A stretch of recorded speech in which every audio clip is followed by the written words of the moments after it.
Hey, welcome to Comic Book Radio. I'm your host, Peter Cimetti, and we've got a good one for you tonight. This is episode 41. My guest tonight is Literature Devil. Literature Devil. Yeah. All right, so before we bring him on, we got Nefarious in the chat. What's up, Nefarious? We got Cole King. We got Eccentric. Andrew Taz. Mighty Joe is here. So is Dr. Crow's Carnival. Says, hey, Pete and LD, we'll have to catch the replay later. It'll be up. It's going to be a good one, though. We'll miss you. Manny Cornejo, what's up, Manny? All right, so without further ado, I'm going to bring on the man of the hour or the devil of the hour. I don't know. We'll find out. Here we go. Literature Devil. Hello. Good evening, everyone. Good evening. I smell the sulfur. Absolutely. Hell is always incomplete without the pungent smell of delicious sulfur. Exactly. Hey, what's up, Stato? Man, oh man, it's been a couple of years since I've had you on a stream, and it was a good conversation then. I expect it to be a good conversation now. What you been up to? I'm just doing a few things, making a comic book, doing some videos, things like that. So, planning out some more stories, because, I don't know, writing comic books is a lot of fun. So, I really lean into that for a bit. It truly is. Writing comic books is far more fun than writing about comic books, especially in this day and age. Absolutely. And that's something I want to talk to you about tonight. Now, we all know everything that's wrong. We all know the problems going on in comics. I want to have a show where we can go back to what makes writing and comic books and storytelling good. And I really want to talk to you tonight, especially about developing character motivations. So, are you here for me with that? Absolutely. Is that good? Okay. All Sounds right. good. Yeah, because I find that's the whole point when you're reading these stories, and then when you're writing them, you're following the journey of the character. You know, you can have a great plot, but if these characters are insufferable, or they're not believable, or their motivations make no sense, the story, I care nothing for it. I don't want to read it. I don't want to write it. And I know you've talked about this to a pretty good extent in terms of characters and what makes them tick. So for you, how do you go about developing character motivation? Well, it's really the first thing to do is, like, you make the character first, see what kind of character you want. The fun stuff. Like, wouldn't it be a cool character if this guy was an assassin or something like that, and it's super cool.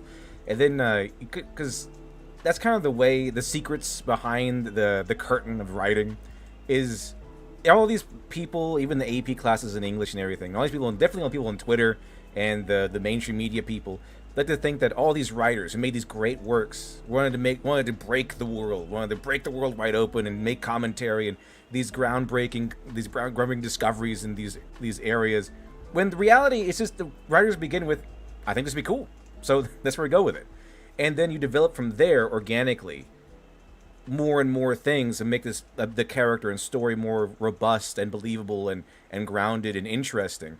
And when you do that, the artistry, the art that everyone loves, and the commentary everyone loves and learns about in class or talks about in nerd circles, that is kind of a byproduct of making a better story. And it's way different than when you start off trying to do the AP stuff, trying to do I want to break more commentary on this thing, therefore I'm going to have a story and character around it. It's very noticeable. It feels artificial, and that's where you get kind of propaganda stuff. But when in terms of creating a character, you just start off with what you think is cool. Like, I want to make a character that's really dedicated to, helping his family. And then you go like, why? What brought him to that mindset? What kind of thing in his past made him dedicate to his family? And like, okay, maybe his parents were, maybe his dad, maybe he admired his dad. And his dad, one day, he saw his dad kind of like just take a bunch of hits. Maybe I know Neil Gaiman has a story where he took a bunch of hits from a wasp hive. or beehive, and he said he distracted them and got stung hundreds of times while his son ran away.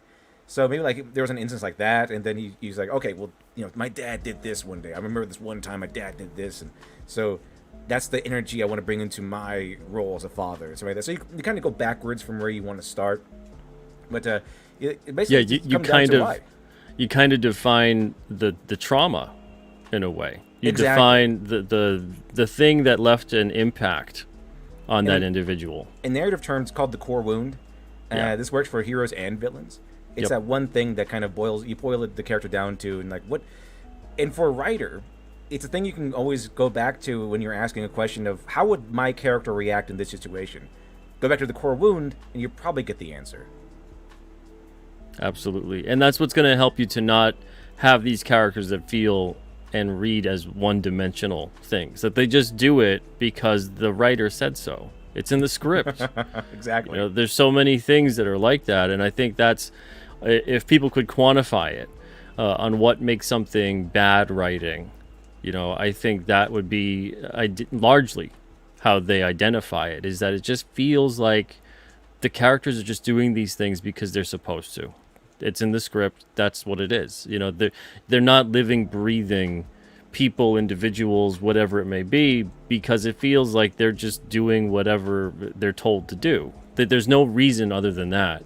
You're not really giving them that underlying reason, because even if you never reveal what that is to the audience, if you have the underlying reason there, I really think that you end up feeling it. You feel it through that character, and it plays out through that story. Every single thing about their personality, their decision making, every single thing, it guides you. Absolutely, because in reality, we all have that one portion that's kind of like it drives you. You think back to it, or it be where your morals come from, what you're afraid of. Things like that. We always have that one defining moment we can look back to. Sometimes maybe you forget, but then, just so that you remember. Like that one time, I remember that I was scared of this thing, and so I've always been afraid of this thing ever since. Like what the cliche of, a fish or a Dalmatian killed my mom, so I hate Dalmatians. Yeah. And you can play that up to varying extents. And you can almost have it either comedic, horrific, noble. You could shape the character in all these different ways. And going back to even the example that you gave with the person who really cares about their family because they pretty much learned it from their father. You can have another example where they really care about their family because they didn't have the best family growing up. They didn't have the best parents growing up. And then all of a sudden it defines them in a different way. But how does that shape them? Are they overcompensating? Are they perhaps trying to be almost too controlling of this perfect world? You can do all these different things and play with it. So I never understand the motivations of writers when they can't seem to be able to flesh out the characters they're creating, because if anything, there's so many different ways you could go about it. For you, what were some writers and especially a couple of different characters that they may have created or helped to create that really made an impact for you in terms of your writing, that you could point to and say that's a really good example of a good writer, of a good character, and they did it right? I do like several different writers. Like the one I always talk about is Neil Gaiman. Of course, people don't like him because he's woke now, but he made a lot of good stories, Legendary Sandman, things like that. But I also, but he's not the only one. I do like Lee Child, the guy who made Jack Reacher. Mm-hmm. They say he's a pulp novelist. And you don't have to just say comic book type people too. Yeah. When I'm saying that, yeah. So I mean, there's a lot of different characters and things out there. These I remember this. Speaking of comics, I do like this one character from legendary manga series called the Ito Ogami, or Ogami Ito from the Lone Wolf and Cub series. Mm-hmm. That guy is really interesting because he's very stoic, but you can tell his motivations and his actions and his intentions by the way he moves and the way he thinks and everything. So there's a lot of these good characters, these cool writers that make these interesting characters, and they all feel different. I remember the Sandman by Neil Gaiman in particular had a whole roster of different characters that felt unique. Yeah. From Lucifer, had his own flavor to him, to Dream, to I mean, and all of the Endless, each of the Endless had their own unique style and personality. And there's one interesting thing that I can note from a series that recently got a new update. And that was Roni Kenshin, and that it came out with a new rendition of its anime.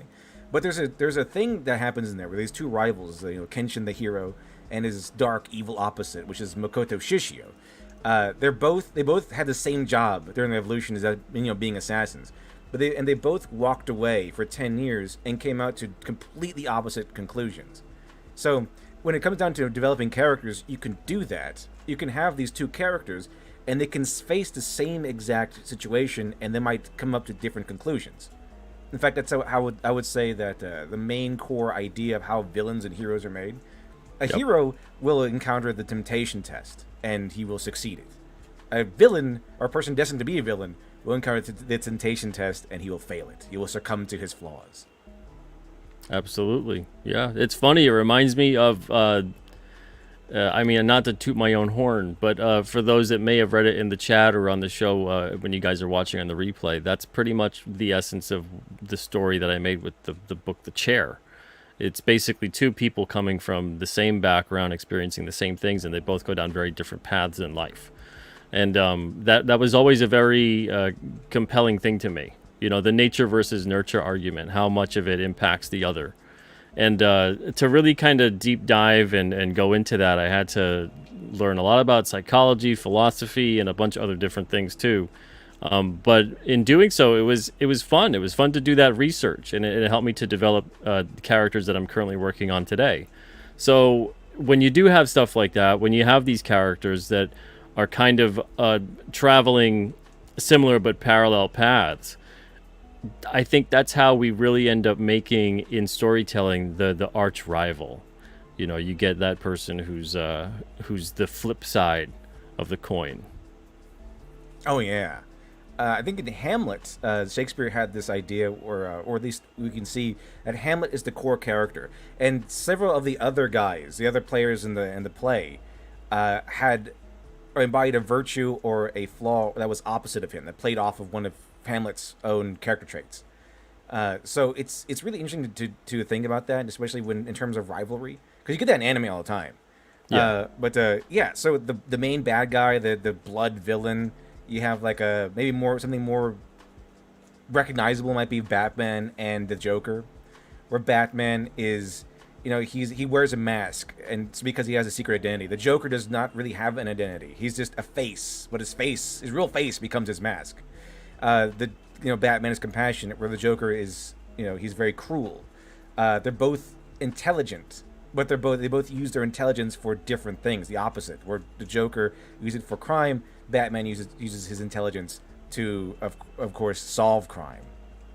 So it's even the opposite something ideas. Even something too with Batman and the Joker, you get even their origin stories are exact opposites. Batman's is very certain. It's so steeled over in the reader that, you say, well, what's Batman's origin story? What was the core of his trauma? And pretty much every comic book reader knows exactly what it was. And even non-comic book readers across the world know what it is.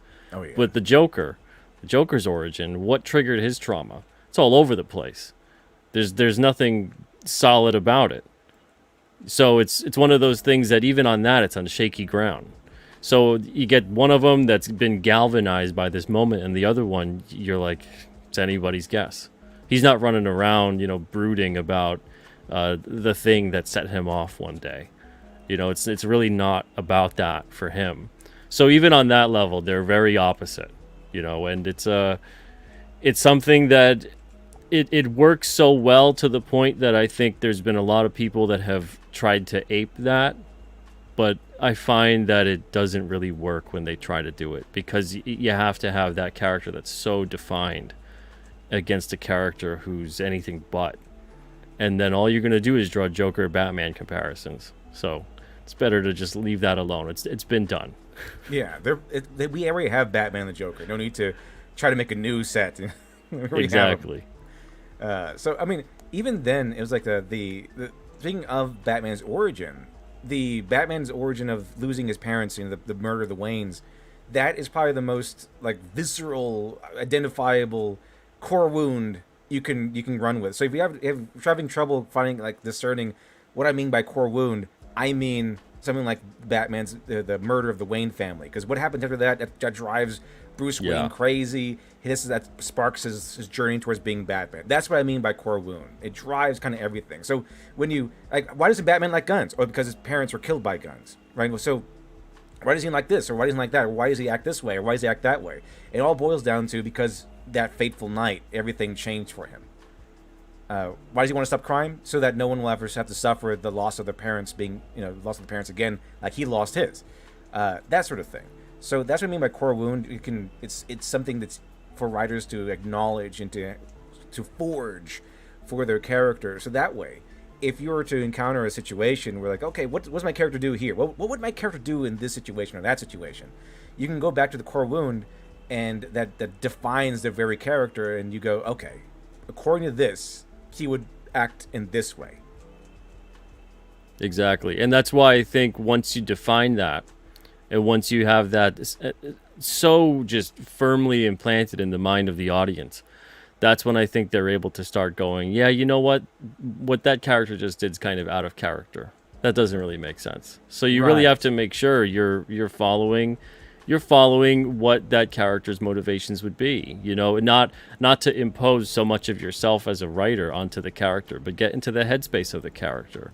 And I think the best writers are able to do that and have been able to do that. I think that's one of the biggest things that defines what makes a bad writer a bad writer. They can't get into the headspace of a character. They can only write themselves. They can only write themselves, yeah. Not writing yourself into every character is kind of glorified in the mainstream comic book industry. Like, oh, look, or writing someone into the thing, or he cannot be. Cause the hero's never supposed to be like that. Heroes are never supposed to be you as representation. That's kind of a new age thing, very egotistical, narcissistic kind of thing. The heroes.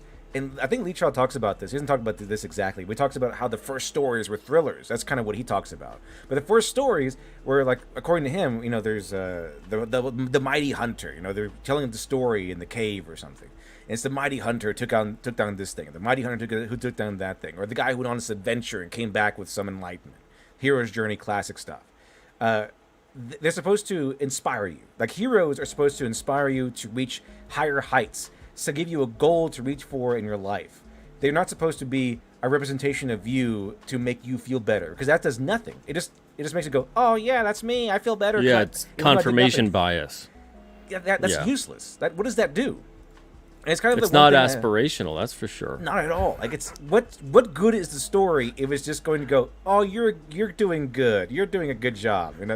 It's just that doesn't help anybody. It's just, oh you're doing just fine. Oh thanks. But in fact, that's a thing that happened some time ago with when they came out with Superman's gay son.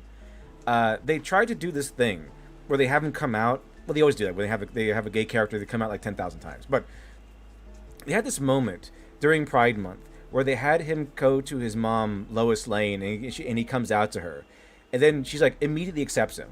And I'm like, okay, well, good for him. But who does this story help? I'm like, this is supposed to be Superman here. He's supposed to be encountering conflicts and overcoming these things, overcoming the difficult choices and facing the hardships that people might face in real life, but have no idea what to do. So when he comes out to his mom as gay, and then she's like, oh, everything's fine, son. That's cool. We love you. I mean, good for Jonathan Kent, but that doesn't really help anybody. What about the guy who didn't have such a good time? What about the guy who says, oh, I wonder how Superman handled this? And the story would have been so much better. Far more compelling. If Lois Lane did have a problem with it, and so you get to the more complexities of Lois Lane is not a bad person, but she has a problem with it, and it's his mother, and he has these conflicting feelings, and exploring that and seeing how Superman would handle that situation would go far more into getting people to understand and to say, okay, I am without hope. I had this thing go south when I did this or whatever, and they would read the story and maybe at least at the very least feel a bit better, or try something else, or give a little bit of hope.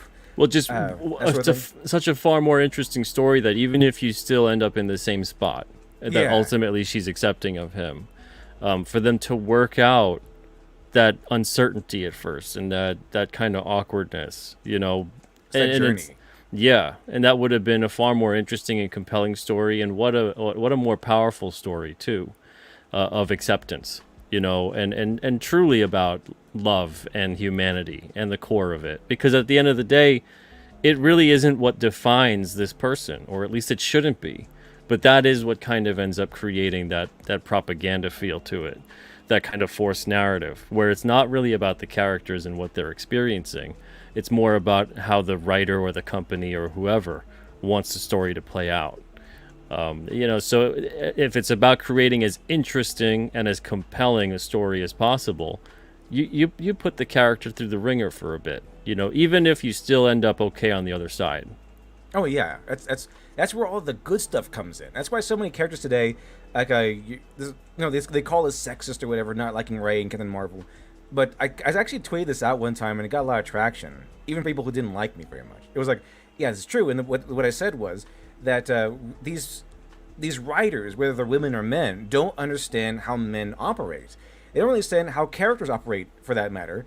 It's not because from their perspective, they're looking at all these cool male characters and see how powerful they are, how strong they are, and how competent they are, and then also how beloved they are because of that competency and that power. And they see this, and because they can only see two dimensional, or two, like, the so shallow deep, their conclusion is, oh, well, then people like powerful characters. So all we have to do is make our characters really, really powerful, and then everyone should like them. And then when we don't, their only conclusion is, well, everyone must be sexist because you liked it when men were this powerful. Why don't you like it when women are this powerful? They don't understand that what happens with Luke Skywalker. He didn't just get a lightsaber and powerful No, if powers anything, right off the bat. he's insufferably whiny. Yeah, he's like useless. He's useless That until the end of first the first film. movie. Yeah, yeah. If it wasn't for Han Solo saving his keister at the end, he would have been space dust. Absolutely. So yeah, it's a bunch of different things that come into play. And if anything, the real character arc within Star Wars, that first episode, well, not technically episode 1, but for me it feels like it is. It's episode 1. Right? It's Han Solo. The amount of growth that Han Solo goes through in that film, is incredible. Incredible. Oh yeah. Yeah. It's awesome. So, if you didn't have the character of Han Solo that was able to grow the way that he did, Luke wouldn't have grown the way that he did. Absolutely not. So you have to have this supporting cast of characters also experiencing their own arc, their own growth, whether it's a positive growth or a negative growth that impacts then the main character, especially when you get relatively a blank slate like Luke Skywalker, who has one objective. He's pretty much, I want to join the rebellion. I want to get out of this godforsaken farm. Do something with my life, and everyone can kind of relate to that yearning. But then, once he's out there, it's like, crap, he's lost. And he would just be, like I said, space dust if it wasn't for the people around him to support him. But by the end of that trilogy, when his character arc has kind of played out, he's grown tremendously. Absolutely. So yeah, and that's the thing, is that you don't have characters that become iconic and compelling and loved and that resonate through time, whether it's film, comics, books, whatever it may be. I mean, you could talk about even characters that are far older than any of us, that's for sure. You don't have those stand the test of time unless they're actually characters that have gone through adversity and consistently gone through adversity. And sometimes they win, sometimes they lose, but they always learn from it, they grow, and they try to come back and be better. They don't just come on the scene. And, if anything, some people, I think, have a problem with Superman for that reason. But that's, again, looking at, I think, that character in a shallow, kind of superficial level of just taking him at face value and thinking, oh, everything must just be easy for this guy. Yeah, they have this, I guess, this chip on their shoulder these days against these so-called competent men character. And so, for example, the example of a really good comparison that I saw in the Rings of Power thing, where between characters, the way they think characters should be or are beloved, and it's a stark difference between how they write the characters and think they should be written compared to how they've been written in the past. So and for example, Galadriel when she's a girl, when she's like a little girl, uh, it's a perfect way, it's a perfect example of how they write female characters, and that is, we're going to give them all the powers up front. We're going to make them the bestest ever, the most wise, because when she begins, she's like she's the only one that can make this cool little paper ship and with origami, and everyone's like, "Oh, that's so awesome, Galadriel!" They're looking at her in awe. Prodigies. Prodigy. They love the prodigies. They love the prodigies, and like, oh, the prodigy conundrum is, oh, there is a prodigy. That means that's okay that they're good at everything. But the thing is, even Mozart needed a mentor with Leopold Mozart, and he had to sacrifice a lot to become a child prodigy. He had to sacrifice his childhood. I mean, yeah. it's not well, then the other great. part of when you have a prodigy is you have the Salieri. Yeah, you have the rival. You know? The rival, yeah, the jealous friend. Maybe you could even say a friend. How friendly are they? Who knows what their true motivations are? You know, they may have a respect, but it might be rooted in jealousy. And maybe when they have their opportunity, they'll try to take you out. So it's one of those things where, okay, you can have the prodigy, but you got to surround it again with a compelling story that gives them something to be a bit weary of. Something Maybe they're lonely. Yeah, exactly. Yeah, because that's the whole thing too. Is a lot of those prodigious type of people. It's a lonely world. They can become isolated. Mozart, speaking of Mozart, he was very socially awkward, and he was, as a child prodigy, he started to lose his substance or his fame when he grew up, because he's like, oh, a regular dude who can play the piano really well. We got 10,000 of those guys. So I mean, it's like a child star in Hollywood. It really was. It really was. I mean, he lost his childhood. He had to travel all around Europe. His dad just pimping him out to like every noble who just like wants to see the cool child prodigy play at their court. So yeah, the prodigy. So they made Galadriel one of those. Of course they did, even above other elves. And then we had of course, who was a bully, just throw a rock at her ship and then destroy it. And then here's the part where you think there's going to be some adversity. But instead, she immediately rushes the boy, beats him to a pulp on the ground, and immediately just wins at everything. She's the coolest, the smartest, the wisest. She wins, and she's just the best as ever. And I compared this to someone like Daniel Russo from Karate Kid, who's also like a young guy. He just moved, kind of an outsider. And what happens to him? He gets beat up by a bunch of bullies. He gets constantly stomped on throughout the movie, to the point where he has to fight with like a broken leg in the very last match of his life, and he does end up winning. But he had to climb tooth and nail over all those challenges and the adversity, as opposed to Galadriel, who just like wins at everything and is already awesome to begin with. And this is the same thing that happens to a lot of male protagonists. They end up awesome by the end of the movie, but first they had to crawl on their hands and knees through like glass and metaphorical glass and salt and stuff like that. That part they kind of cut out. All the writers for all these new female protagonists, they kind of cut that part out, I guess, because it's messy and unfortunate and dirty or whatever. And they just keep the powerful stuff. And so from their perspective, it's like, why aren't you liking these powerful female characters when you like these powerful male characters? And they don't understand that it's not the power. It's not about how powerful they are. Yeah, exactly. It's not the power that makes them inspiring. It's the fact that they encountered these impossible challenges and kept going, and then eventually overcame these overcame these challenges, that makes them inspiring. So, I mean, a guy walking, all right, the guy's walking, fine, whatever. But a guy who lost a leg and he got injured and lost his ability to walk for a while, and his inspiring tale of how he tried and went through rehabilitation and pain and suffering and overcame these obstacles to walk again. That's a good story, and that's inspiring. Not the fact that he could a normal dude is walking down the street, but a guy who fought for his power to walk down the street. That's exactly. Inspiring. Exactly. It's not just the feat that's the thing that's inspiring. Exactly. It's the story behind it. Yeah. Absolutely. 100%. Well, that's a great spot for us to actually take a quick break. We're going to be back in about 1 minute or two. We got a couple of trailers to show you guys. You're watching Comic Book Radio. I'm your host, Peter Cimetti. Tonight, my guest is Literature Devil. We're talking about characters and storytelling and writing and all that good stuff that you guys are here for. Thank you for being here with us. But don't go away. We'll be back in just a minute. I promise. See you then.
Madness Entertainment Group presents the Madness Comic Network with original programming and additional comic-related content. All right, welcome back to Comic Book Radio.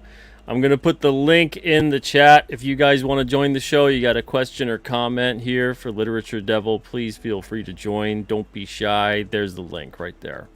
All right, so continuing our conversation about characters and storytelling. Something that really bugs me with characters to no end. And I think you'll probably agree. I don't know. Maybe you won't. But it's okay. We'll you could feel free to disagree. Is the angle of, and this is a modern day thing for the most part. It's been done before, but it's mostly a modern day thing. It's a character that's thrown in there for the sake of representation.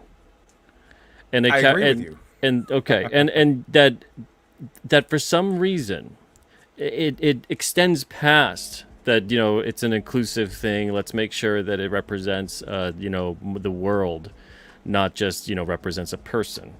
Because I always look at that and I go, that kind of sounds racist or sexist to say that this one character represents people. It's a very strange thing to say when you really think about it. Because it is Don't think racist too hard. and sexist. Because you shouldn't have to think too hard. Because how do you do the representation? You have to go off of stereotypes. Yeah. That's the only thing you can do. And it always turns into that, And then on top of it, I think about all the characters. I mean, let's just go back to Star Wars for another, just a little second there. Sure, they look like us. They look like Earthlings, but they're not. They're not from Earth. They're not human beings. They're humanoid. They're whatever they are. They look like us, but they're not us. So who are they representing? Any of them. Superman, he's an alien. He's from Krypton. Yeah, he looks like us, but he's not us. So as soon as you start going down that line, I mean, one of my favorite characters as a kid, and I still love them to this day, were the Ninja Turtles. Oh yeah, absolutely, yeah. Other than their personalities and what they're doing, what they're up against and things like that define who they are. Who the hell do they represent? That's superficially. Turtle people. Turtle people, the humanoid turtle people. I bet there's somebody out there. So, oh yeah, they're all black coded or something like that. They brought in coded so they can. They brought in the term coded so they can say that characters are XYZ, even though they're not, but it could still be right because they might not be that, but they're coded that way. Like shut up. Coded is they're the stereotype of these things. Oh, they basically to switch out the word coded for stereotyped. He's a black stereotype. He's a Hispanic stereotype. That's what it means by coded. It's kind of a way to be progressive while being racist at the same time. It's like to be racist but hide it behind progressive terminology. Yeah, and to me, I'm looking at a lot of the stuff that comes out with this kind of thing, where it's a push towards representation, or what's even worse, when they retroactively declare that this was for representational purposes, and that they're so glad they saw someone like them being represented on TV or whatever. And I'm thinking, how shallow can you get? Someone who just looks like you on a passing level, So like represents skin who deep, you are. Yeah, literally what? skin deep. I think that's pathetic. Like, it's a how needy are you that just the very idea of someone who has the same skin or similar skin tone as you is like will just fulfill you, and you need to have them in there. Yeah, How starved for attention are you that's the any case? yeah, and any superficial trait, whether it's your race, your gender, your sexuality, whatever it is, these are not the things that fully comprise what it is to be an individual, what it is to be a human being. Now you can have characters like that, and like what we were talking about before, where you can create a compelling scenario, you can create a character that resonates, and I wish we saw far more of that in modern storytelling, but we did see a lot of that for a long time running, up until this push that's actually all about having you forget that those things ever existed, which is even more disturbing. That push to make you go, no, no, no, no, no, that never really happened. We haven't had actual real diversity in storytelling up until like 5 years ago. Yeah, only after like 2016. The mega conglomerate corporations of the world are the That's when ones diversity started. who love you and have championed diversity. Yeah. Yeah, those people. Yeah. Never mind like Recess, shows like that, Magic School Bus. All those old shows have been You going could down go like on and decades. on. Sesame Street, and then you can dive I even Love Lucy. further. Oh, Lucy started a literal Cuban. it goes on and on, forever and ever and ever, and then past even just the people are like, oh, it means so much to see someone like me on the screen. Well, what about when the days of there's no TV? You got radio, you got books, you got all these other things. You had all these stories to read about, all these myths, all these legends. It's all in there, and it's always been in there. But for some reason, it's part of the corporate speak of like, no, no, no, we're the first to do this. We're the first, and they have like 10,000 firsts of everything. Oh yeah, the 23rd first gay character in Disney or something. And how many real gay people, openly gay people, were on TV for decades? Decades. A lot. I mean, yeah. I absolutely love Charles Nelson Riley, Rip Taylor.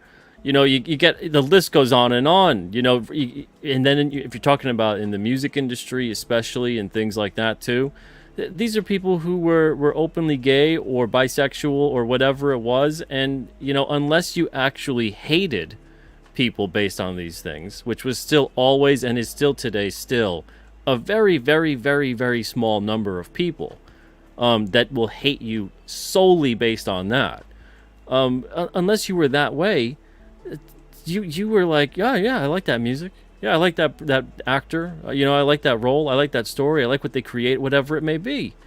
It's mind-boggling to me to see that push in modern society, which is the second hand of it, which is really, I think, more the first thing, is about making you forget, making you want to throw away the past. It doesn't exist, and if it does exist, make you realize how awful it is and hateful it was, and you just never knew, and that there's no relevancy to it. And whatever is relevant is what we tell you is relevant, and that, to me, is the thing that is more concerning than anything else. But within it, you see the stories and the characters get butchered. Oh, absolutely, they do, especially today.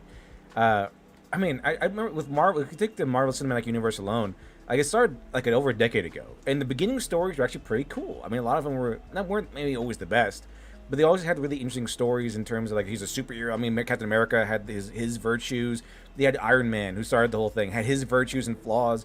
They were really cool, compelling stories, and they went on for years, drumming up an audience, making a standard here, basically leading the way into a new superhero craze that swept the nation.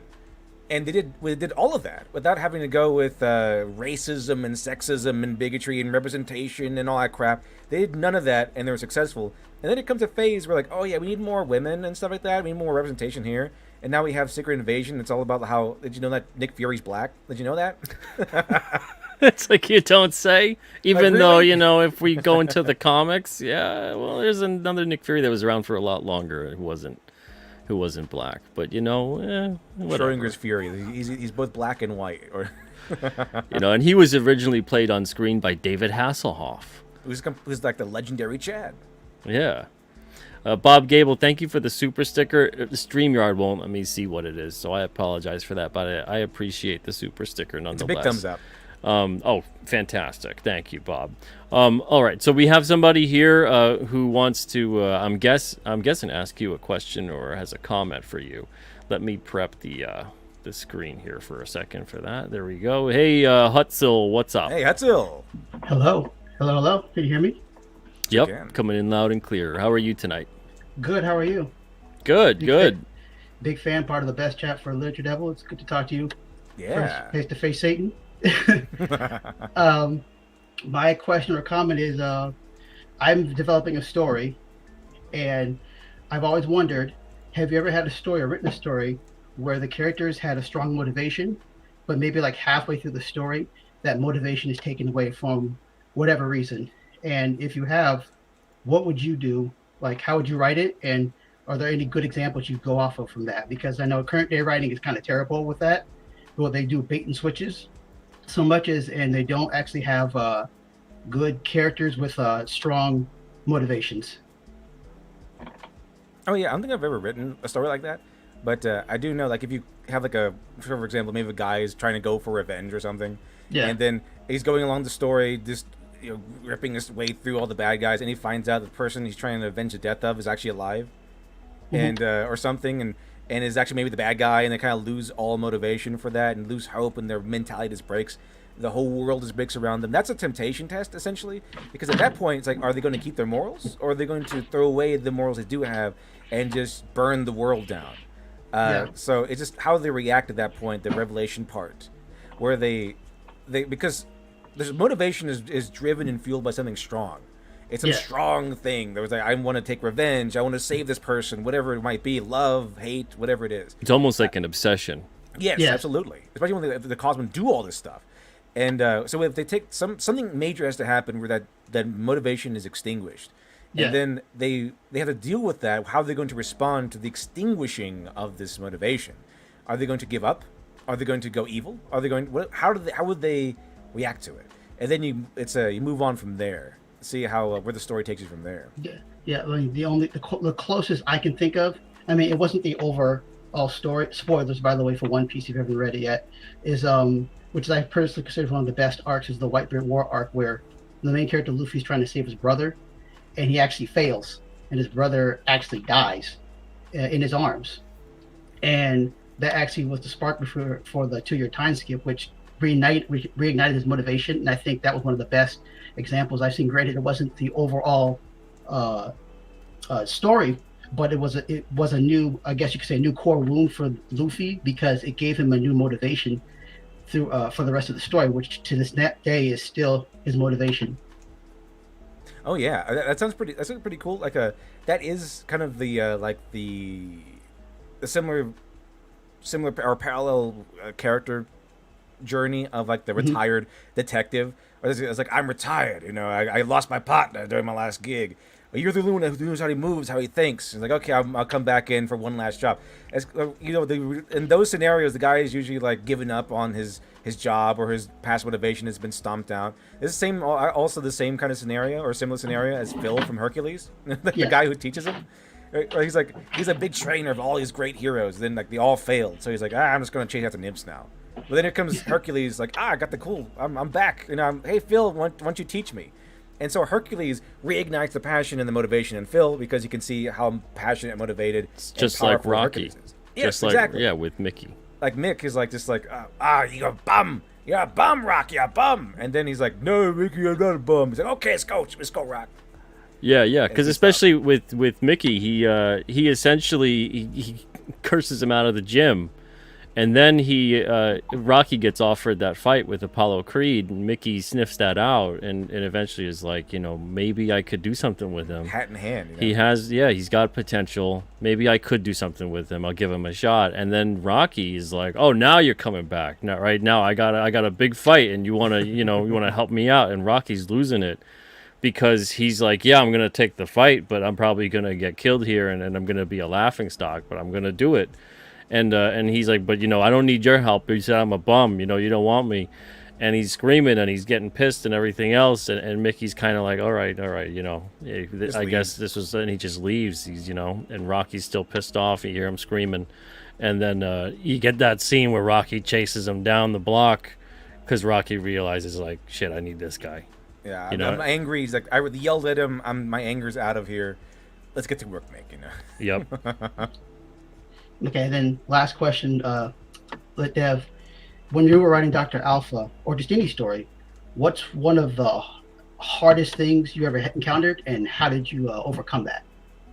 Well, one of the usual hardest things when you're writing a story is what happens next.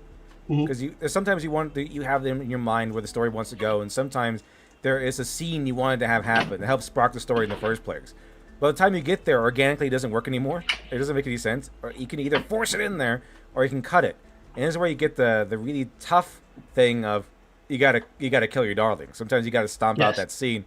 It doesn't work anymore, but it's so cool. Maybe you can save it for somewhere else or whatever, but it doesn't work anymore. You gotta cut it no matter how tough it is. And sometimes that's really tough.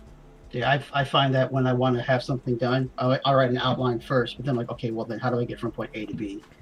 And it has to make sense within the characters, because I'll have a character written and I'm like, wait, he doesn't say this or she doesn't act this way. So how do I make this still organic and not forced to get from point A to B without having to like completely rewrite the entire story? Exactly. Yeah, for me, I think when you do that, this is how I do that with every single story I ever make. It revolves around character. So it revolves around not just once you have everything with their groundwork laid out, and what has made them do the things that they do. Now you have to identify what is it now that they want. What do they want? And then now when you define what they want, what are they trying to achieve? Now what is stopping them from achieving that? What's impeding their progress?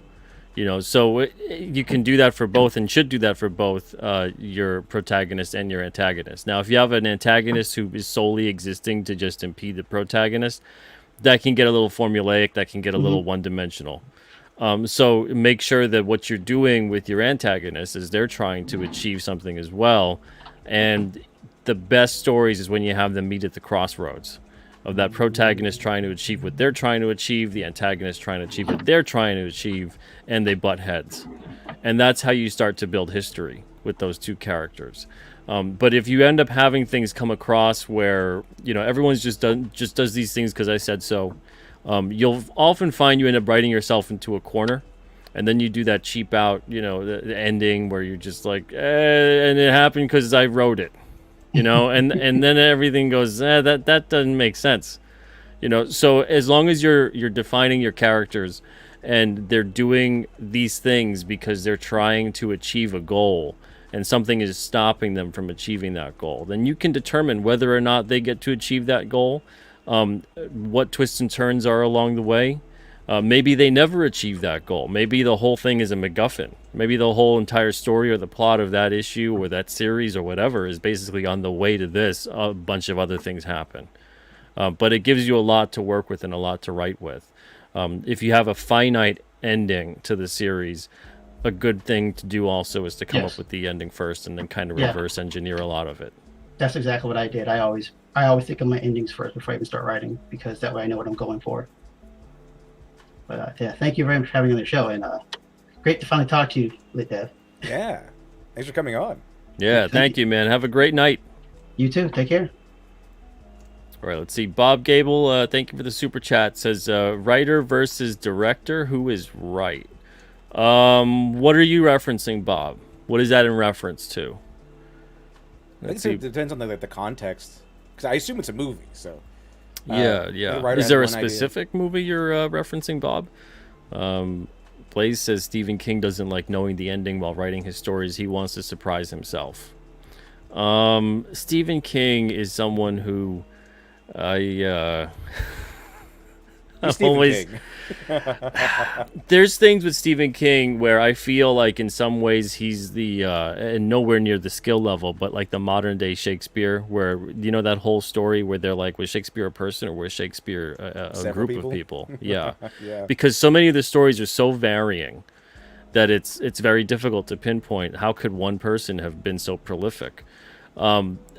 With Stephen King, I feel like it in some ways mirrors that, but to me, I feel like sometimes he writes something that seems really great and incredible, and then 90% of everything else is the Stephen King bingo card. And you know, you have all the different archetypes that he uses: small town, stereotype, yada yada. You know, extremely religious person, magical black person. You know, He does it's like those, yeah. set in the 50s. It's in Maine, yada yada, blah blah Bullies. blah. Yeah, bullies. You know, so you go down the gamut of like what makes a Stephen King story, and that's a lot of everything else. So I'm like, is that everything Stephen King writes for real? Or is that someone else? Or you know, there was a name. There was a time where Stephen King was such a name that you know they just kind of could have put it on whatever, to the point that he had that pen name. And then he writes like The Running Man and a bunch of other things, which again don't feel very Stephen King-ish. So you get all this kind of stuff, and I'm just thinking, well, if he's capable of that, why do so much of that?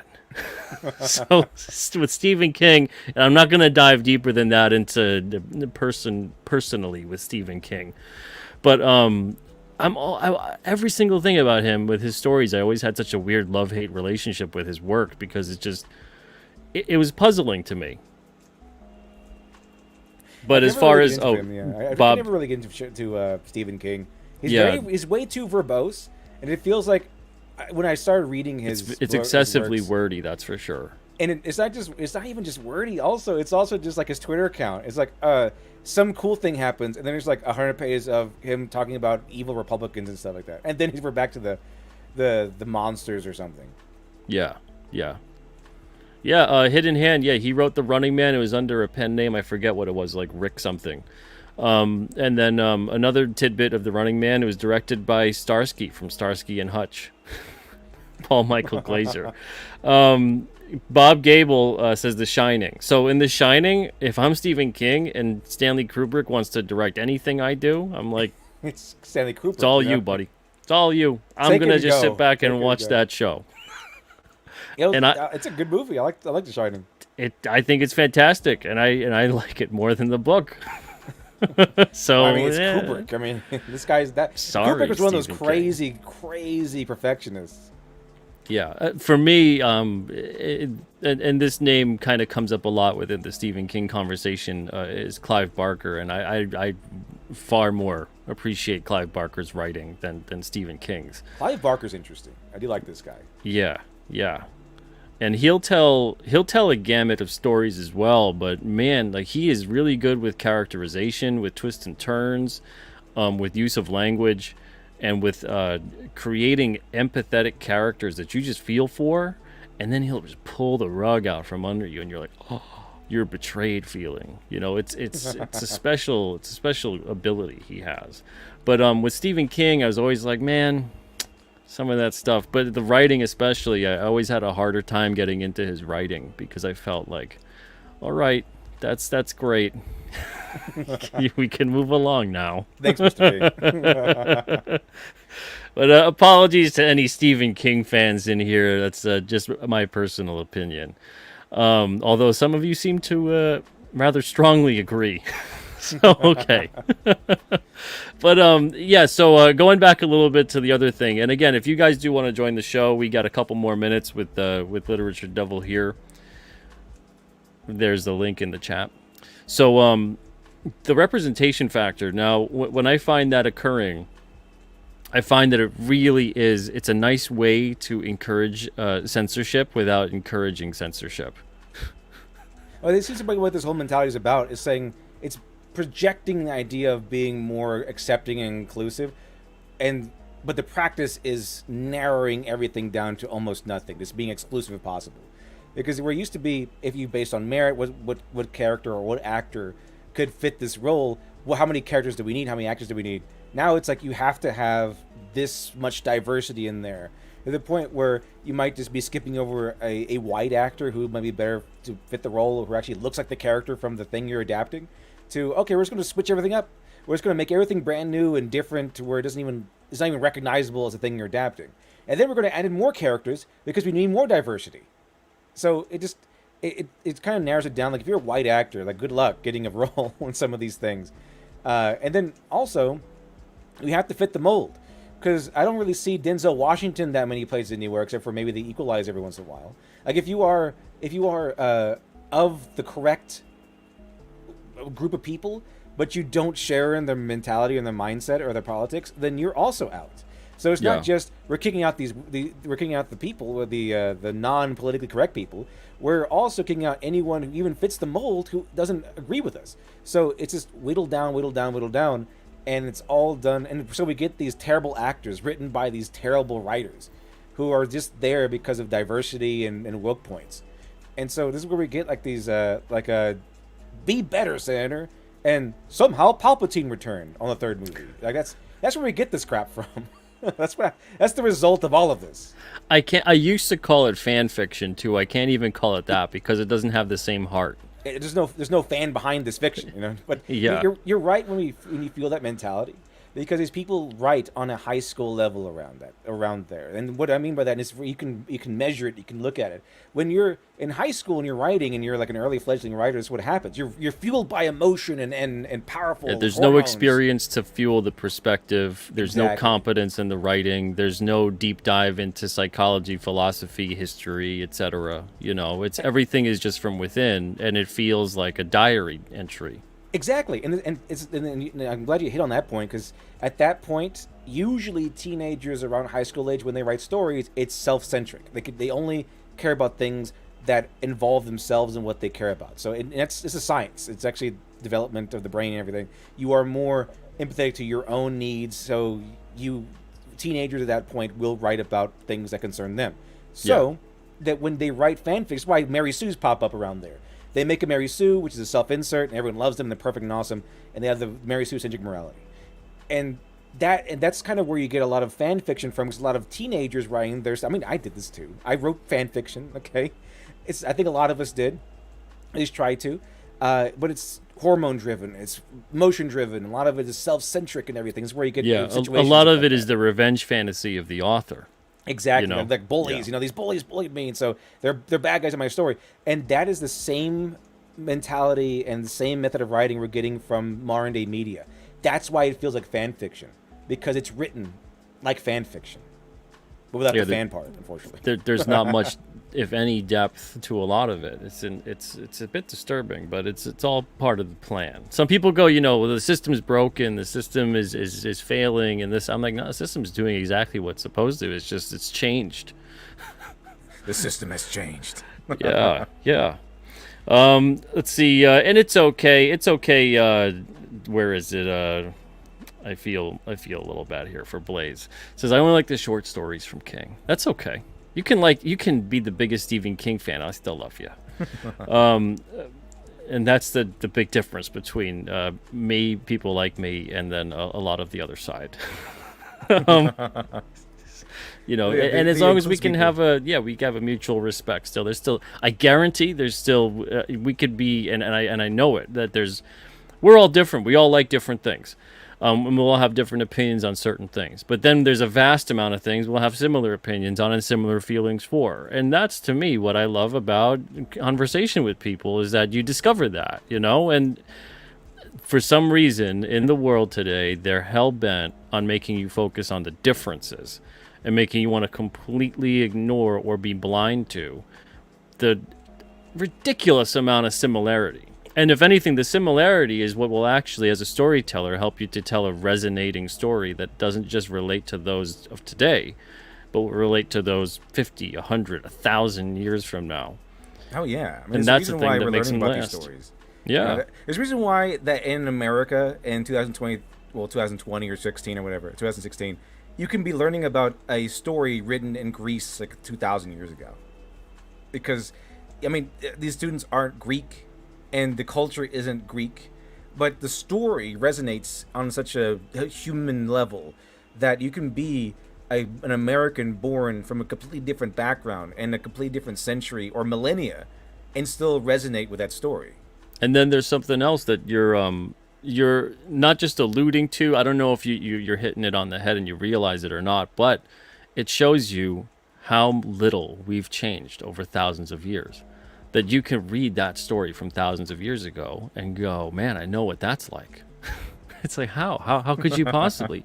Other than the fact that it's because we haven't really changed that much as people, as the way that we think and view and experience life, as much as we believe that we have. Maybe the technology has changed, maybe the way that we can communicate has changed, but how we experience things for the most part and how we interpret things, It's the same.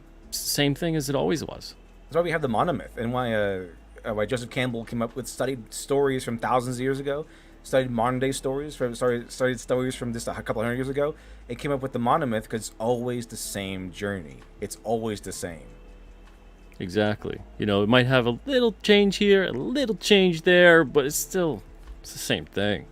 You know, and it speaks to all of us because we experience it in some metaphorical way, one way or the other. And then for those that don't, and they're still in the very small minority of that. There's generally what I find is a narcissism that drives it. You know, it's again, it all goes back to the ability of you can't see outside yourself. So then when that person becomes a storyteller, of course, all those stories don't really resonate. So when they don't resonate, what do? They have to blame the audience. That's the go-to. You know, it's the audience's fault. They don't get it. You know, and it's Right. like, no, it's because you're a narcissist. You don't know how to. There's fools don't understand my genius. Yeah, you don't understand people outside of yourself. So what happens when you're a narcissist and you're a storyteller is that now you don't know how to communicate something that will resonate with others. So then when they don't receive it and it doesn't jive with them, they're not going, yeah, this is great. You know, they're going the exact opposite and going, this was crap. You know, they're like, it's your fault. It's the audience's fault. And on that note, it's exactly what high schoolers tend to do when they show people their stories. Like when you definitely do not like their story because it's terrible. They go, you just don't understand it. It's great. You just don't get it. You just don't get it. They have the same reaction.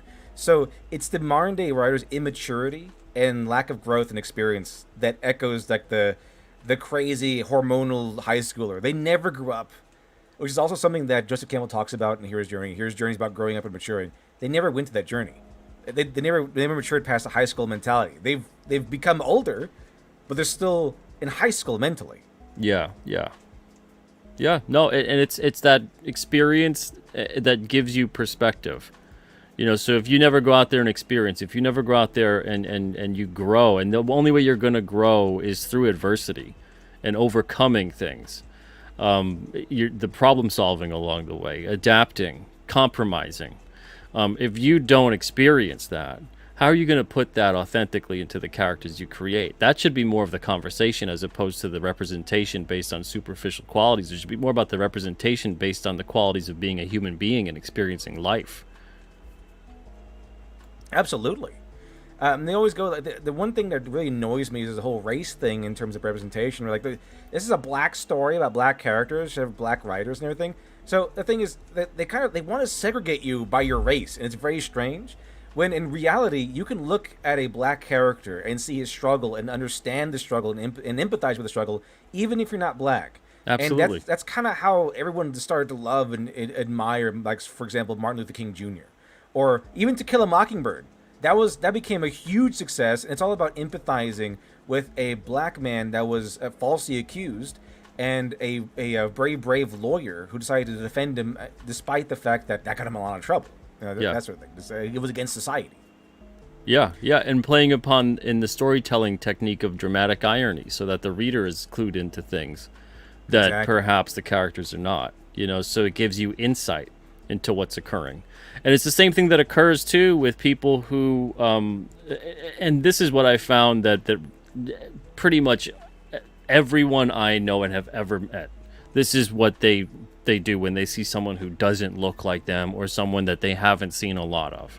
Now, again, unless they harbor some kind of hatred for this individual, which is usually based on some kind of something, whether it's an experience and it sets you off the course, again, that trauma we talked about with characters early on, or you were taught that, so you learned that behavior. But most people don't have that. Most people are of a mindset of, oh, that's someone who's different from me. I don't have any hatred, although I'm kind of ignorant and I'm kind of curious of this person.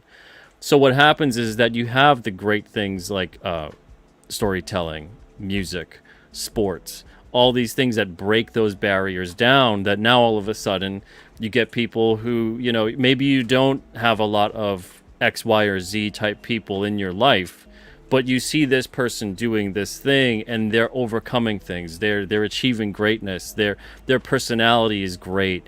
You root for them. You love the music they create. You love the stories they tell. You love the characters that they are interpreting, whatever it may be, the art that they make. And now all of a sudden you're like, oh, wow, these people, they're not different. They're just like me. And if anything, they create amazing things. And that breaks down generation by generation, the unfamiliarity, because that's just human. That's human nature. This is unfamiliar to me. I'm not really sure of it. I don't hate it. Hate's not the word. It's just I'm not really sure of it.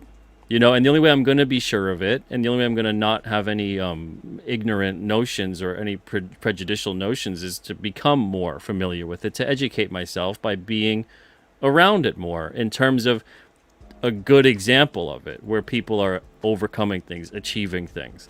So that kind of thing occurs subconsciously at this point. Don't tell me that there was anyone out there that was watching, let's say, I'll say Michael Jordan, right? Yeah. How many people wanted to be like Mike? It was literally an ad campaign. How many people? Yeah, you know what I mean? Like, the dude was accomplishing things that made him look like he wasn't from this earth. Like, he looked like he's like floating in air to slam dunk that basketball. They fight aliens, Yeah, so even if you weren't a basketball fan, if you saw that dude do that, you were still like, wow, that's incredible. So all these achievements, all these different things, if you were someone of the notion that, like, maybe you didn't have a lot of black people in your life or whatever it was, all of a sudden, you're seeing a lot of different things come through, and it goes across the board. And these are topics that, it's so sad, but these are things that are not comfortable for most people to discuss, even though this is something that is so innately human. It goes across the board. So now I'm Chinese and Italian. I didn't grow up seeing anyone on TV or stories or whatever who was just like me, superficially. Yeah. That I didn't look for that, though. I never cared. It's like the only time I ever cared is like, okay, this person shares the same culture as me, and it's really cool that like they got to explore the culture and I can relate with that. But I didn't need them to be my culture. I didn't need them to look like me. I wanted them to be a cool story. Like, I don't really think any of the heroes that I really admired growing up looked like me or had even the same culture as me. No. I like Superman, as you well know. He's Kryptonian. Like, he's not even from Earth. So I mean, it's like a lot of these Batman, all these cool characters. I mean, Luke Skywalker. These guys were all and their cool factor isn't their superficial qualities. Yeah, it's what their struggle, their morality, their mentality, what they do, what they overcome. Those are the things that are cool. And even to the other extent, I loved characters growing up like Storm and Bishop and Blade and, all these other kinds of characters who didn't look like me on a further pushed level. And then I also loved characters and people who did look like me. I thought Bruce Lee was amazing. I thought that, man, there's so many. I like Jackie Chan. Jackie Chan was crazy, like with the stuff that he could do. I thought martial arts was incredible to be able to see like what people could do and accomplish with that. But then there was also other things that people were doing that were of Asian descent.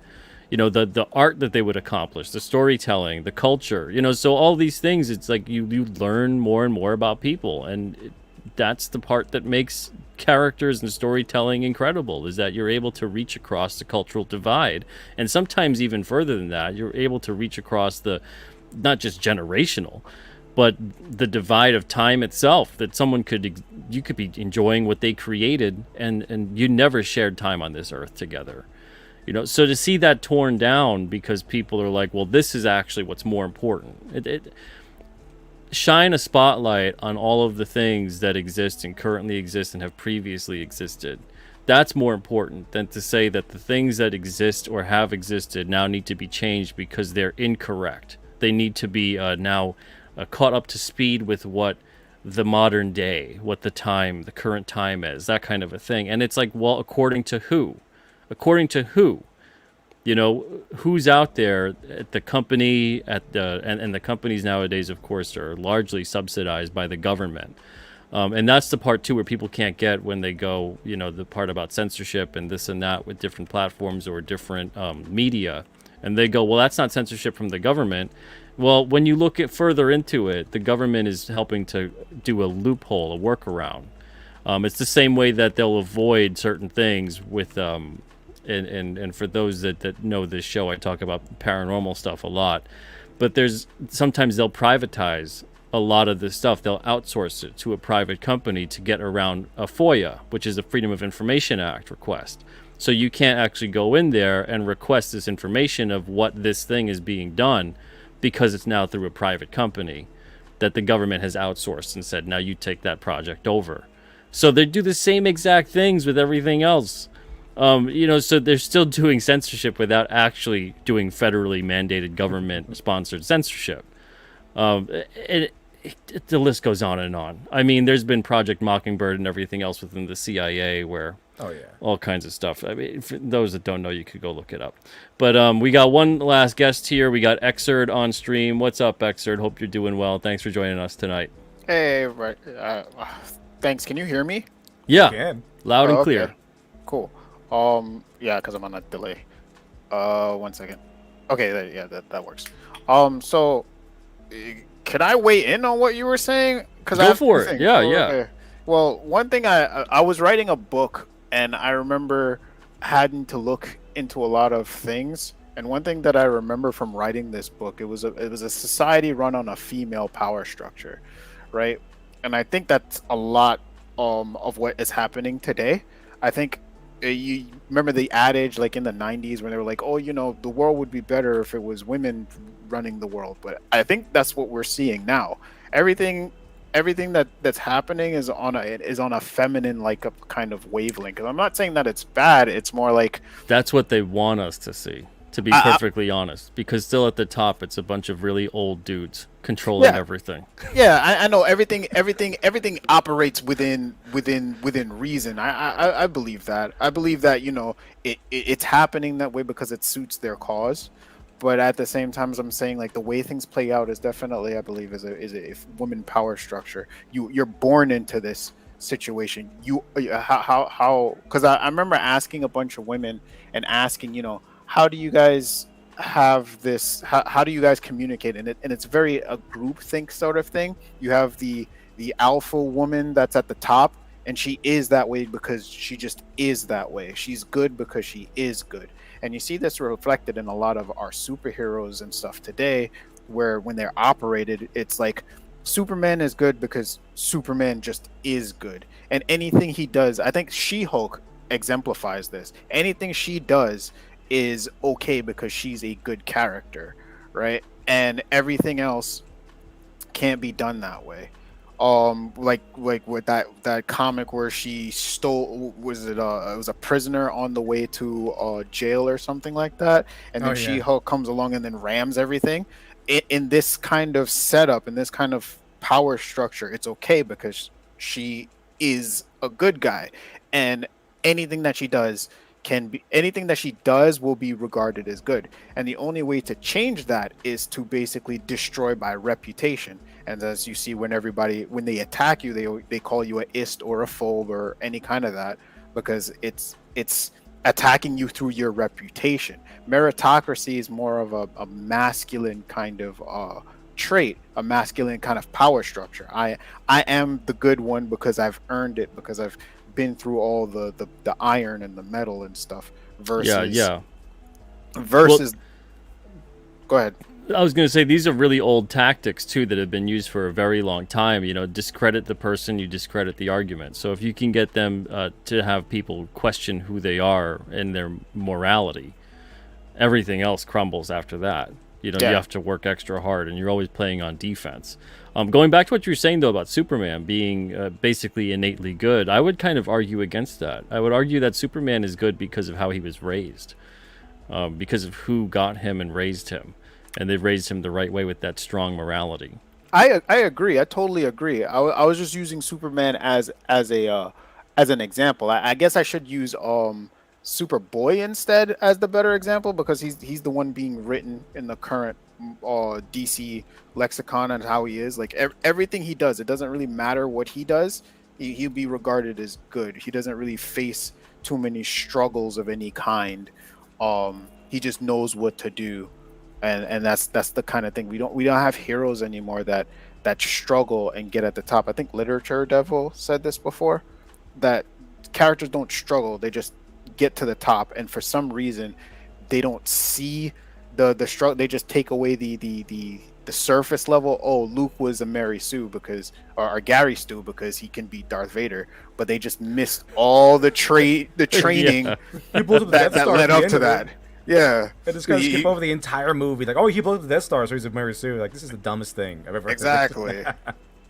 So it's a lot of that. I'm kind of scrambling my thoughts together because again I'm kind of stoked to be talking to both Literature. Oh yeah, Devil no and Peter. problem, man. You're making a good point, and yeah, I completely agree with a lot of what you're talking about.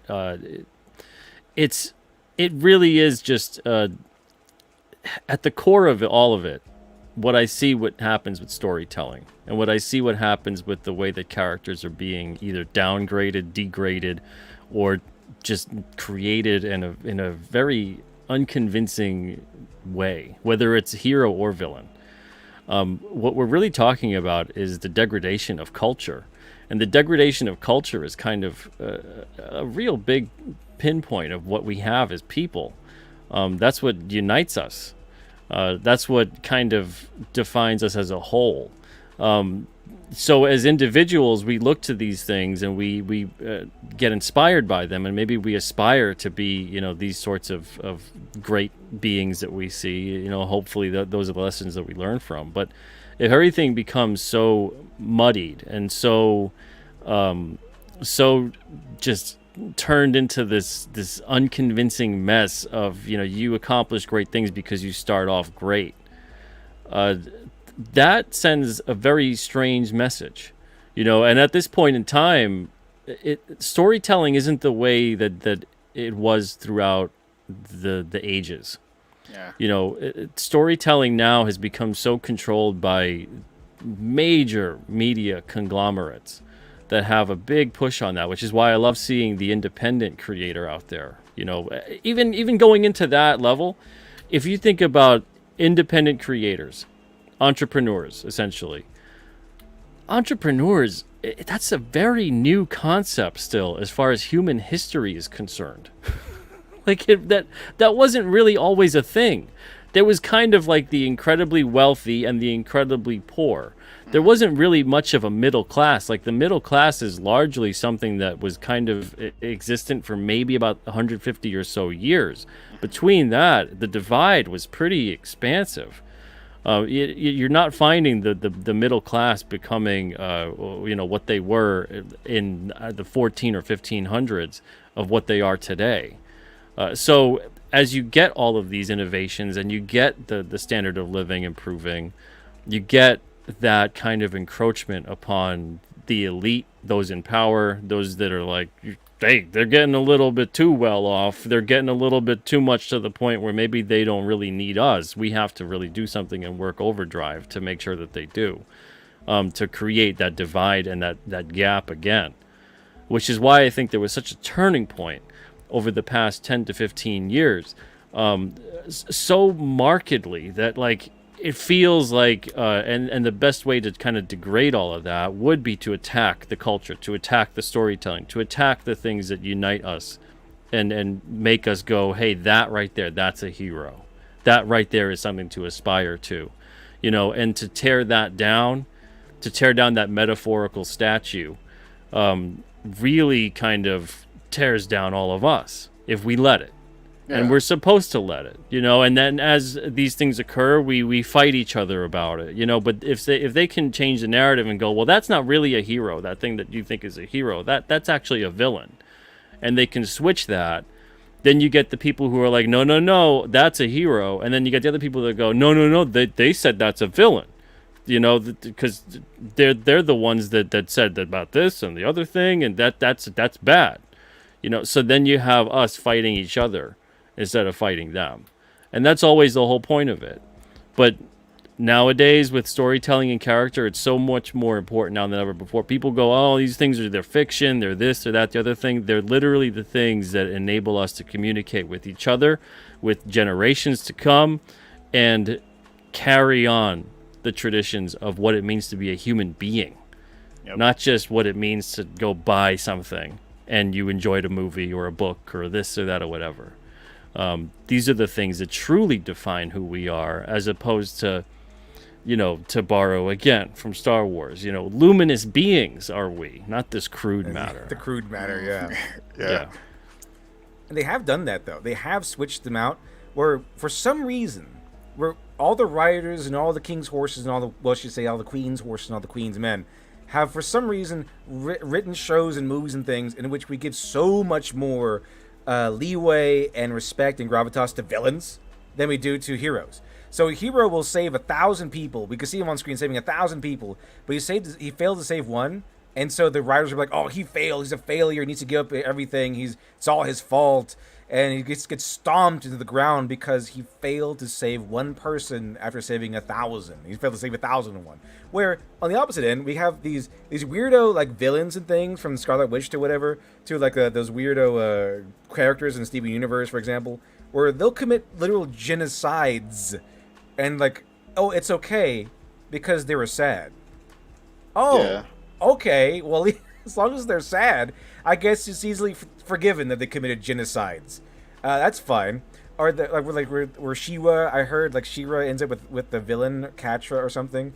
Even after the villain did all these horrible things like control her mind, dominate her in the mind, dominate her mind, try to commit genocide, that sort of thing. They will literally be allowable. It's allowable for a villain to do horrible, horrendous things, as long as they're sad, and that's okay. That makes everything fine. sad and attractive, because Catra's attractive and she's a good ship for She-Ra.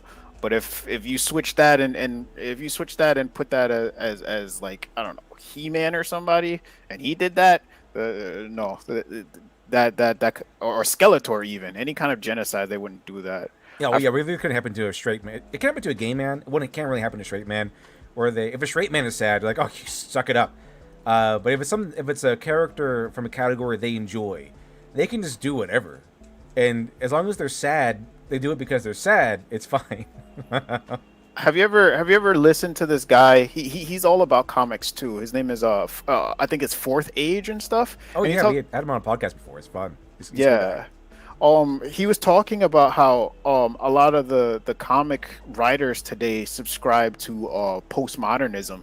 And I remember that time, I think it was around, not 2016, it was like around 2013, where I remember they were like these big churches, these big evangelical churches having problems with their youth.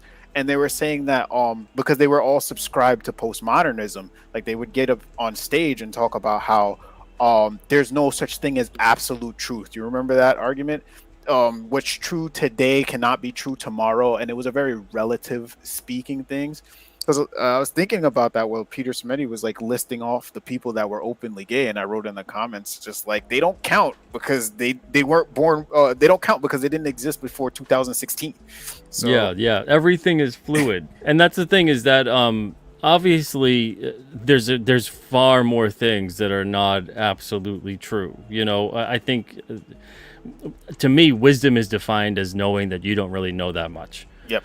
So we're always learning, but the goal is to learn. The goal isn't to just dismiss. Discover the truth. Yes. Not dismiss the truth. Exactly. Yeah. That's what You science know, was supposed to be about. Is it shouldn't be like it was never trust the science. It was explain the science to me and let's Yeah. question it and let's just explain it to me.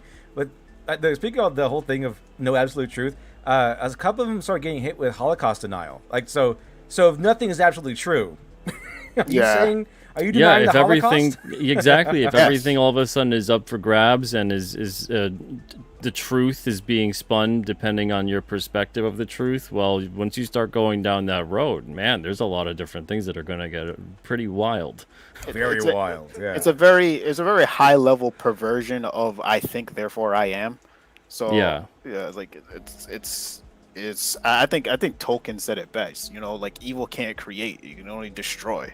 Yeah. And the problem with postmodernists is that eventually they all just turn on each other because they're all constantly saying how they're all wrong all the time. Which is what's happening now, especially in comics, because it broke them. As wave after wave after wave, and you keep on having more inclination towards postmodernist thinking, you kind of turn into this nihilist, and you then eventually turn into this black pilled. What's the point of everything? Everything's horrible. Everything's awful. We're all wrong. We're all bad all the time. And then you almost have a civilization hell bent on erasing itself. Yep. But if you can have that happen, imagine if you have the power to just sit atop your ivory tower and watch the idiots down below killing each other and Yep. killing themselves. You don't have to lift a finger. You just sit there enjoying the rest of your days, and you're like, hey, nothing's going to affect me. They're all fighting each other. They should be storming up over here and getting me. But they're never going to do that. It's like I think definitely. I think a lot of people take surface level lessons away. To your point, like while you're saying this, all I can think of is Watchmen. Like, look how many comics and how many stories were destroyed because of Watchmen, because they just took away the surface level traits of it. Oh, let's deconstruct the characters. Everything is deconstructing and revisionism, and just destroying everything. Yeah, yeah. And then to a further extent, to go back to the storytelling and things like that, incorporating all of these kinds of characters with all these varying personalities makes your story interesting. If you have everybody in there with the same personality, saying the same things, acting the same way, what a boring story. And so Lit Dev, you brought up the Endless in Sandman before, and how you like that they all have these different personalities. Creating that ensemble story with different personalities is a must. And I loved X-Men because of that, to see all the different personalities, and a lot of the times they'd clash, and they'd have their own emotional hang-ups with each other sometime because they don't always see eye to eye. But at the end of the day, they might not like each other, but there's a love for each other, the love of each other's humanity, brotherhood, whatever it may be, and they'll put their lives on the line for each other. And that also I find speaks to the human experience. There'll be people, and for people that don't believe it, look at any natural disaster that occurs, look at any tragedy that occurs. People don't ask you who you voted for before they rush in to save your life and help you out. They don't give a crap what your opinions are of the newest Star Wars. They don't give a crap about whatever the hell. They're like, there's someone that needs help. There's someone that's in danger. They're going to get hurt. They're going to die, whatever it is. If you have that capacity, you have that fortitude within you to say, I'm going to do something, I can do something, I will do something, then you go and do something. And that's largely, I think, a lot of people. And time again, that's what occurs. It's a part of who we are. And it's such a shame when the powers that be manage to wiggle their little fingers into making us obsess more over the differences and make us forget about the fact that no, when it comes to human beings, we all care and are compassionate already. We don't need to be told to be more compassionate. People are unbelievably compassionate, and that's always been my experience, not just experiencing it personally, but seeing it. So they're working hard. They're working double time to break us all down, and I hate when they start attacking things like the stories and the characters that are out there. But of course they do, because they're so inspiring. Those are the things that really make us go, yeah, you know what? I can overcome that. I can go and achieve that. That thing that I'm experiencing right now, and I find, there's a story out there that I can relate to, and it resonates with me. Yeah. that means a lot to me. You know, They're but the if more you take that uniting than away, a good story, you know? yeah, and imagine taking that away or using it as a tool to turn against you, so you could have it turned against you and others like you. Ooh, that's powerful. Yeah. I think before I go, because I know Peter's gonna kick me off very soon. Yeah, Uh, we're gonna wrap up in about a I don't know, 5 minutes. oh, okay. Yeah. Yeah. So before I go, I really wanted to ask this question. Literally, Devil. You're Doctor Alpha. Every time I'm on your stream, like I want to go over to your pitch, but your pitch doesn't actually seem to grab me because I don't understand Doctor Alpha at all. Like I've seen the Alex Jones thing talking about Doctor Alpha, Oh, and yeah. I know like a little bit about him, but I'm just like I don't get the character. I don't get the concept of Doctor Alpha, but I am kind of on the hook. But so like tip me over, please tell me about who is this person? What's the whole point of this guy? I made him. I built him off of the. 'Cause I like one of the things I do to have fun with stories is I like to play around with tropes. And he's just the mad scientist trope, but I'm trying to twist around the character and make it more on the surface is an evil, conniving, mad scientist type. But beneath, with slowly in each story going to go beneath the surface. And so like Miracle Child, we kind of learned that he's actually a dad and his son is a superhero, and that he had his best, his rival was this evil Martian mastermind, but it turns out they're actually best friends in the past, and that at the end, he was just a lonely genius who had no direction and everything. So basically, going to the trope of the two-dimensional mad scientist character and giving him depth.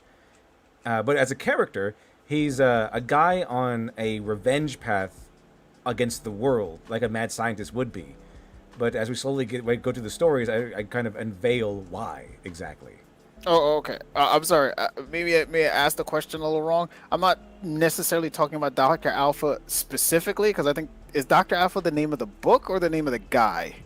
Both. Both. Yeah. I'm more concerned about the book. I like if I'm in the comic store. Like, Yeah. what would you pitch to me for me to pick up this book? I don't. I mean the new one, Dead Man's Lullaby. Yes. Okay.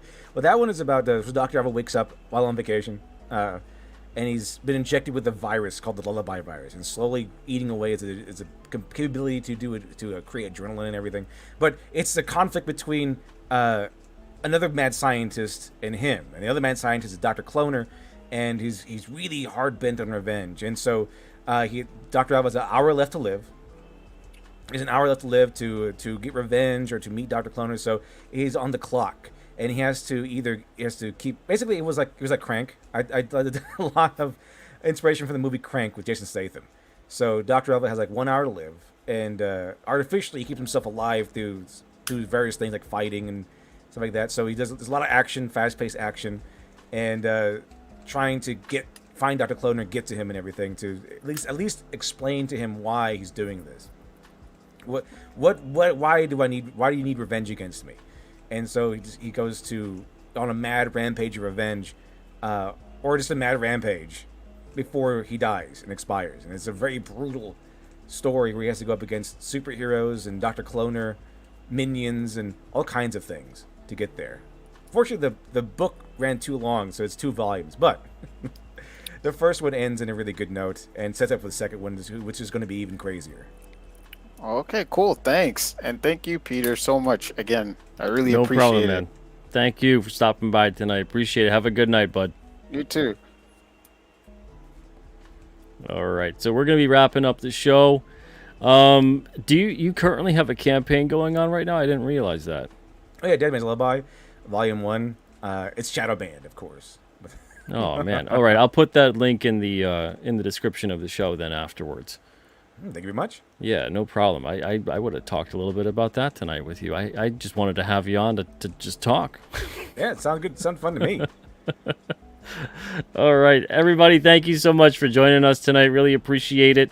And I'm going to put that link in the description of the show after we're done here. But really intense conversation tonight, exactly what I thought it would be. It always is talking to Lit Devil about this whole storytelling character stuff. And yeah, no problem at all, Spicer McLeroy. Thanks for the show. Yeah, no problem. Thanks for being here.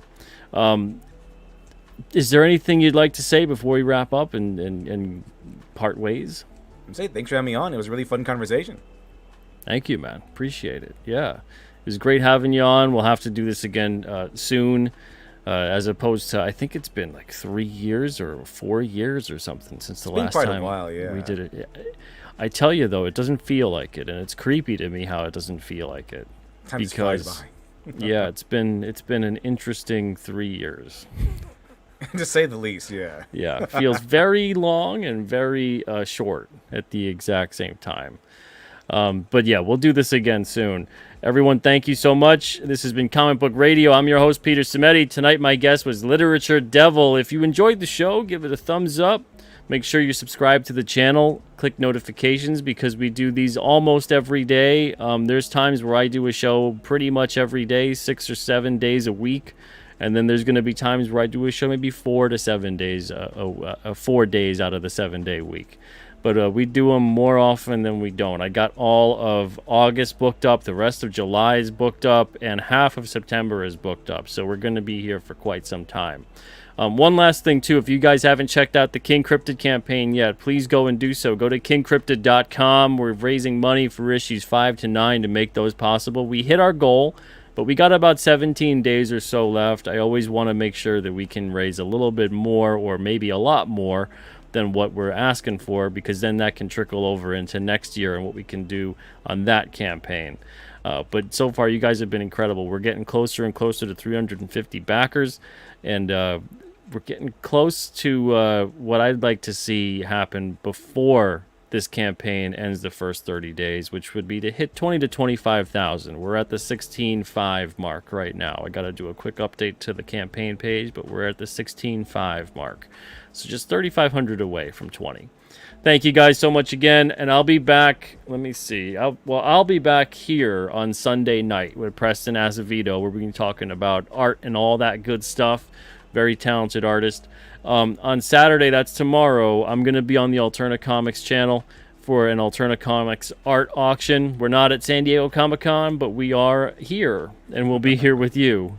So join us tomorrow night on the Alterna channel at 8 o'clock Eastern. We'll be having an art and collectibles auction there.